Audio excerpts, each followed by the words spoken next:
শুনছি মেয়েরা নাকি বিয়ের আগে অনেক টাকা পয়সায় জমা। আমার বউ মেয়ে আমার জন্য কত টাকা জমাইছে। কুসু জমাইছে কুসু। তুমি ঘরের শুয়ে থাই স্বপ্ন যাও। এটা গার্লফ্রেন্ড জোগাড় বেলা না, বউটিয়া জমাইছে এই স্বপ্ন দেহ না। আমি সিঙ্গেল, কারণ আমি সবাইকে পছন্দ করি। কোনো একজনকে আমি বেছে নিতে পারতাছি না। এখন যদি কোনো একজনের পছন্দ করি আমি বিয়ে করি, তাহলে আর বাকিগুলা কি করবে?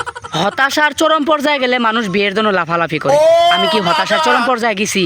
আমি হতাশার চরম পর্যায়ে যাই নাই কে। একদিন আমি রাস্তা দিয়ে যাইতাছি, এক বিডি মানুষ তার বাচ্চার কান্না থামানোর জন্য আমাকে কইতাছে, ওই দেখ রাস্তা দিয়ে পাগলা যাইতাছে।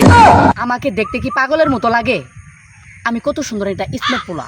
না তোমাকে দেখতে পাগলের মতো লাগবো কে? তুমি তো না নায়ক সিফুদা। প্রত্যেক দিন ঘুমানোর আগে ভাবি কিছু হইক আর না হইক, অত্যন্ত বিয়ের দিনটা তো আগাইলে। না চাচা ঠিকই আছে, তুমি তো বাংলার জনিতা। আমার সাদা মনে একটা কালা প্রশ্ন আছে। আমার সাদা মনে একটা কালা প্রশ্ন আছে। এই বেটা প্রশ্নটা আগে ক। ইংরেজিতে 21 কো, 31 বলে 31, তাহলে 11 কে কেন 1 বলে না? রইলো 1 to 1 বাদ দে।